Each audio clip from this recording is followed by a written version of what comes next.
The stage was set for a moment no one could have predicted. The kind of live television moment that doesn't just trend, it detonates. When one of America's most outspoken rising political stars met one of the nation's sharpest, most seasoned TV journalists, it wasn't destined to be a polite morning chat. It was destined to be a storm. And when the cameras started rolling, that storm hit live and unfiltered. Before we dive into this incredible story, make sure you hit that subscribe button and let me know in the comments what you think really caused Karoline Leavitt to completely lose it on live television. Good Morning America's studio buzzed with the energy of a new broadcast day. Crew members hurried back and forth, adjusting lights, fixing microphones, and whispering into headsets. The countdown to air had begun, and tension rippled through the room like static before a thunderclap. At the center of it all sat Karoline Leavitt, calm but alert, her expression unreadable. She radiated confidence, the kind that comes from someone who's been underestimated too many times to care anymore. She wasn't nervous. She was ready. Across from her, George Stephanopoulos looked every bit the experienced anchor, smooth, practiced, and entirely in control. He shuffled through his note cards, glancing up now and then with that familiar, polished smile. To the casual eye, it looked like another ordinary interview, but beneath the surface, sparks were waiting to fly. The red light blinked on. Cameras live. The world was watching.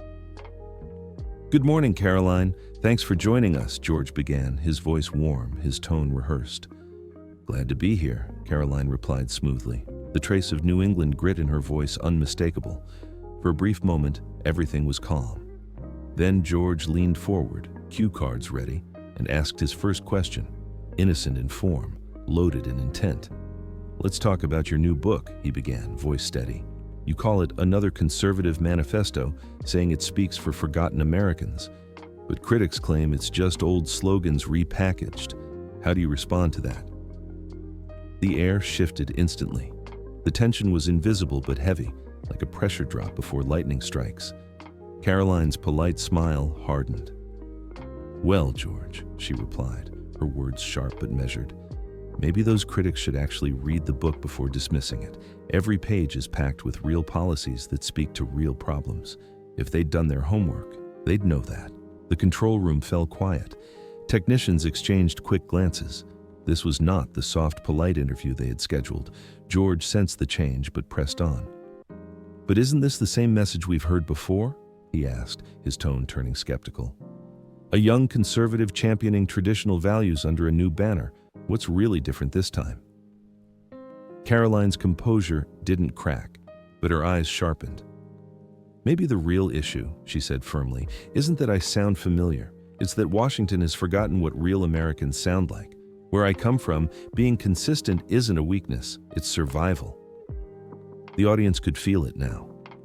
The polite facade was gone. The temperature on set was rising. George wasn't ready to back off. "You've risen fast," he continued, voice steady but probing. "Some say too fast. Are you sure you're ready for the kind of responsibility that comes with your platform?" The question hit like a slap. Karoline's jaw tightened. She repeated his words slowly. "Irresponsible?" Then she leaned forward slightly, voice cold but unwavering. "Have you ever had to fight tooth and nail just to be heard, to prove you belonged in a room full of people who'd already decided you didn't?" Her gaze didn't waver. It pierced through the lens straight into millions of homes. "I'm not questioning your struggle," George replied quickly. "I'm asking about responsibility, what you do with the platform you have." Karoline's response came like a whip. "I never asked to be a savior. I asked for the chance to fight for people who don't get a voice. What you call slogans, I call survival plans." The words landed with force. You could practically feel the crew holding their breath. George, sensing he was losing control, tried again. "Don't you think with so many young supporters, you owe them more than fiery words? Don't you owe them a responsible message?" Karoline didn't even blink. "I owe them truth," she shot back. "I owe them proof that you can challenge a broken system without selling your soul to it. I'm not here for polite sound bites, George. I'm here because real people are being ignored." Now both of them were leaning in, voices raised, faces tight, tension electric. George pushed again. "But you criticize the system while benefiting from it. Isn't that a little hypocritical?" That word, hypocritical, was the spark that ignited the explosion. Karoline stood abruptly. Her chair screeched across the floor. "You want to talk about profit?" she snapped. "Let's talk about how networks like yours profit from outrage, how you stir division every day and call it journalism." Gasps rippled through the studio. Cameras kept rolling, George's tone rose, his composure slipping. "That's not what this is about, and you know it. I'm talking about your accountability as a leader." "No, George," Karoline countered, voice fierce. "You're talking about control. You invited me here to discuss a book, and you turned it into a trap. You don't want conversation. You want confrontation." The room fell dead silent. The crew froze. No one dared cut the feed. "You're not interviewing me," Karoline continued, her voice steady now, dangerously calm. "You're performing. This isn't journalism. It's theater. And I won't play your part." George stood up too, tension radiating from both of them. "I've been doing this for decades," he barked. "I don't need lectures from you." Karoline leaned across the desk, eyes blazing. "And I've spent my whole career fighting to be heard by people like you. Don't mistake my age for weakness."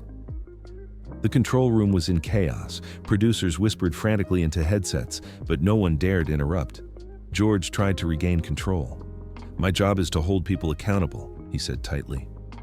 "No," Karoline fired back. "Your job used to be informing the public. Now it's about chasing clicks and pushing narratives. Don't pretend it's anything else." George's grip on his note cards tightened until his knuckles went white. "When someone with your influence comes on air, they should expect tough questions," he said through clenched teeth. "Hard questions?" Karoline retorted, her tone sharp as glass. "That's not what this was. You didn't come to listen. You came to attack. This isn't journalism, it's ambush entertainment." The studio lights seemed brighter now. Every word was cutting deeper. "If you can't handle scrutiny," George started, but he didn't finish. "Don't you dare suggest I can't handle scrutiny," Karoline interrupted, voice ringing through the studio. "I've taken more hits from the press, from politicians, from so-called experts than you can count, and I'm still standing. You raise your voice and you think that gives you power? It doesn't." Her tone had shifted from anger to conviction, from defense to domination. "The difference between us," she continued, pointing slightly toward him, "is that I don't pretend to be neutral while pushing an agenda. I say exactly who I stand for." George's face flushed red. Anger, embarrassment, maybe both. "You're twisting this," he snapped. "Millions are watching right now, wondering what message you're sending with this attitude." Karoline let out a bitter laugh. "Oh, I'll tell you the message. When a young woman challenges the media's narrative, she's attacked. She's painted as divisive, reckless, emotional. But when she refuses to bow down, suddenly she's the problem." The camera zoomed in slightly as Karoline leaned closer, her voice low but loaded with fury. "You want to talk about messages? Let's talk about the one you're sending," she said, eyes burning into George's. "You're telling people that when a woman dares to speak up, she'll be dragged through the mud on live television." George tried to interject, but she didn't give him the chance. "You didn't read my book," she went on, voice unwavering. "You skimmed headlines. You walked in here with your mind already made up, waiting for me to fit the stereotype you created."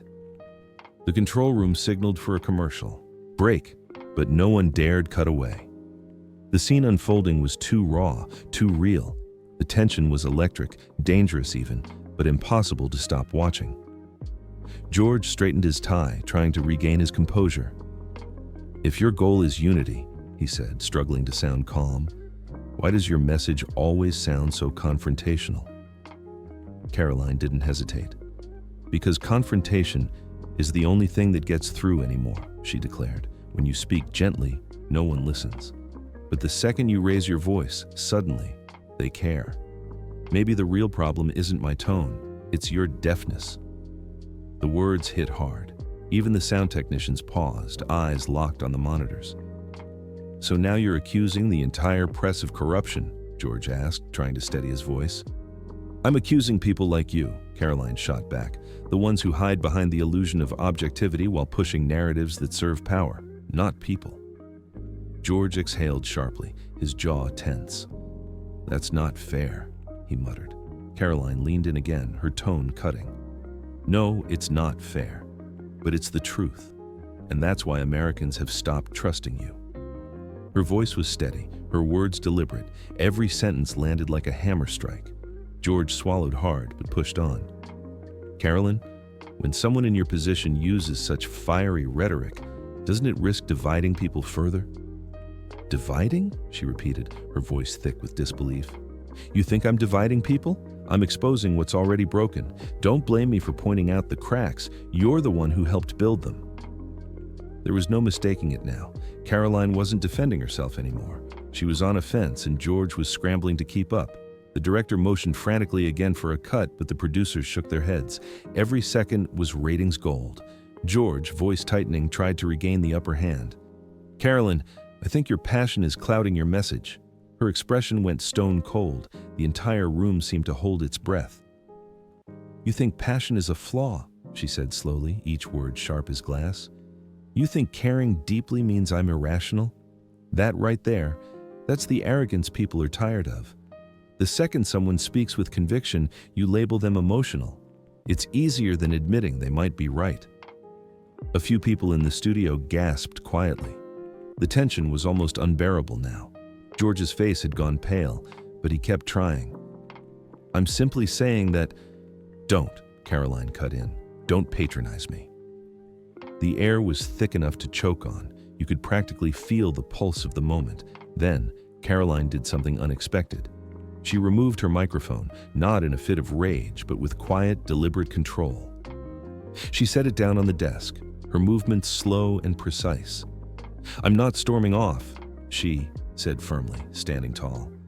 "I'm standing up for myself, and for every person who's been told to stay quiet when they speak truth to power."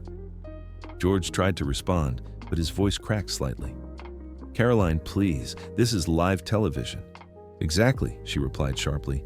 "People are watching, and they're seeing what really happens when someone refuses to play by your rules." The studio was frozen in silence. Karoline's words hung in the air like smoke after a fire. Then came the fatal moment, the one that would replay 1,000 times across social media.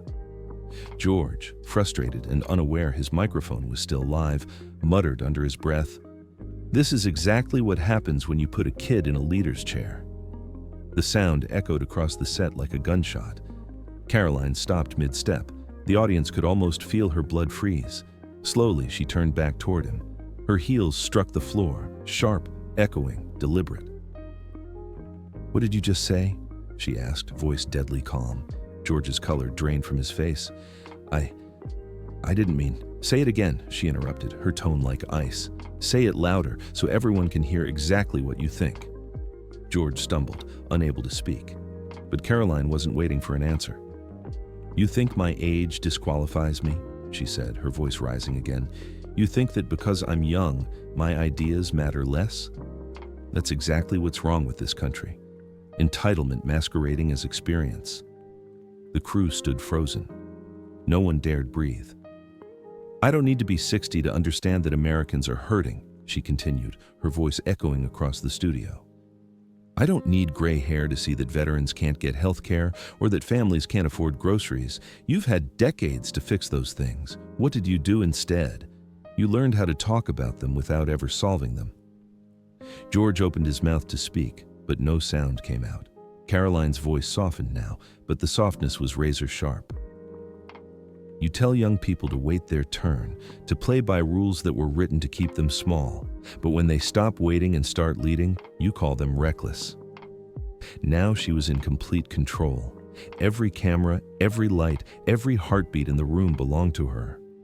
"You know what's really reckless?" she asked, voice steady and cold. "Leaving this country in the hands of people who mistake longevity for wisdom. That's how we got here." George blinked, his authority slipping away one breath at a time. He had once advised presidents, but now he stood silent before a woman who refused to back down. Karoline leaned forward slightly, delivering her words with surgical precision. "I don't need your approval, George, and I don't need your network's validation. What I need, and what every American watching needs, is honesty." The room was silent again. You could hear the faint hum of studio lights. Then came her final blow, the line that would make history. "You can keep your desk, you can keep your title, but what you lost today is your credibility." She reached over to the side table, lifted her book, and faced the main camera. "This," she said, holding it up, "is the real story. For anyone who still believes in accountability, not theatrics, read it for yourself." With that, she turned and walked off the set. No shouting, no chaos, just the echo of her heels fading down the hallway, a sound that felt like the end of an era. Back in the studio, George sat motionless. His hands trembled slightly. His note cards lay scattered. He tried to sip his coffee, but couldn't bring himself to. The confident anchor, millions knew, looked suddenly smaller, uncertain, exposed.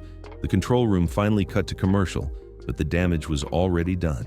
The internet would explode within minutes. The clip would replay across news networks, podcasts, and social media feeds for weeks. America had witnessed not just an interview gone wrong, but a cultural earthquake. And in that moment, one truth became clear. Karoline Leavitt hadn't just survived the ambush, she had owned it. She didn't lose her temper, she took her power back. The commercial break came too late. The world had already seen everything. Every second of the confrontation was being clipped, captioned, and shared online before the broadcast even faded to black. Within minutes, hashtags began trending across every platform. Millions were replaying the moment when Karoline Leavitt turned a live TV interview into a televised reckoning. Commentators scrambled to respond. Some called it the most explosive political interview in recent memory. Others called it a disaster for morning television. But no one could deny what had just happened. A young conservative firebrand had stood her ground on one of the biggest national stages, and she had left scorched earth behind her. Across social media, the clip spread like wildfire. Viewers couldn't stop talking. Some praised Karoline for refusing to be silenced, calling her a symbol of defiance.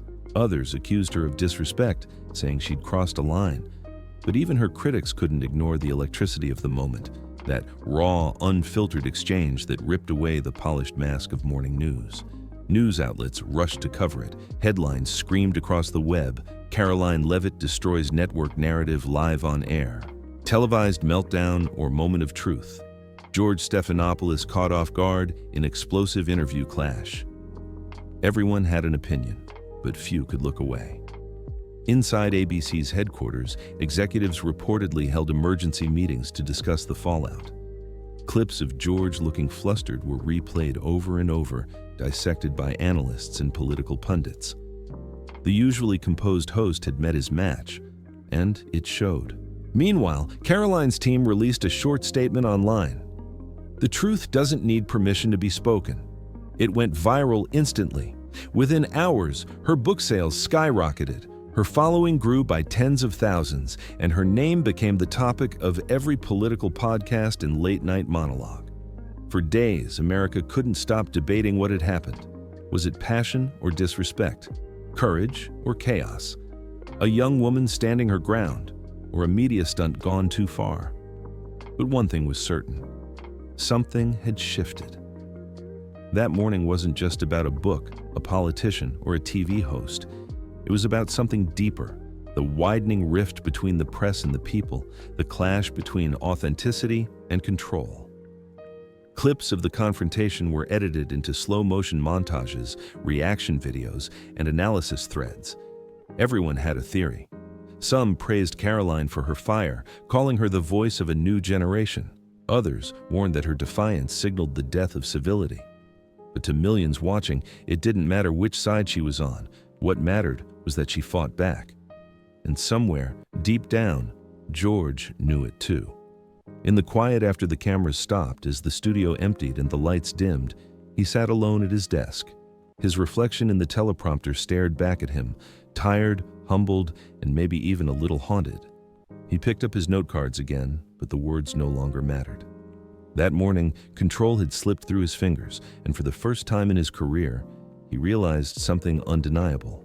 The power he thought he had wasn't his anymore. Meanwhile, Karoline walked out of the studio and into the flashing world outside. Reporters shouted questions, cameras followed her every move, but she didn't stop. She didn't flinch. She just kept walking, composed, fearless, unbroken. Her team surrounded her as microphones pushed closer. One journalist shouted, "Karoline, do you think this will hurt your career?" She turned, smiled slightly, and said, "It depends who you think my career is for." Then she disappeared into a waiting car, leaving chaos and conversation swirling in her wake. Hours later, the full interview hit every major platform. Comment sections exploded, politicians weighed in, activists from both sides dissected every line, and through all the noise, one truth echoed. Karoline Leavitt didn't just appear on Good Morning America, she redefined what it meant to stand your ground. For weeks, the clip remained everywhere, dissected, debated, and immortalized. Some called it a meltdown, others called it a movement. But regardless of the label, one thing was undeniable. That morning changed everything. People weren't just talking about politics anymore. They were talking about power, who has it, who challenges it, and what happens when someone dares to do both live, on air, in front of the entire nation. Karoline's fiery confrontation had exposed more than a clash between two strong personalities. It revealed the tension that had been simmering for years between the establishment and the emerging voices demanding to be heard. And as the dust settled, one thing became crystal clear. You can silence a mic, you can cut to commercial, but you can't mute the truth when it's spoken with conviction. That morning, Karoline didn't just make headlines, she made history. Because sometimes one moment, one confrontation, can shatter the illusion of balance and show the world what's really hiding behind the camera lens.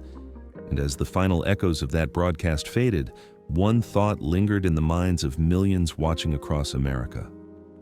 She didn't lose control. She took control, and television would never be the same again.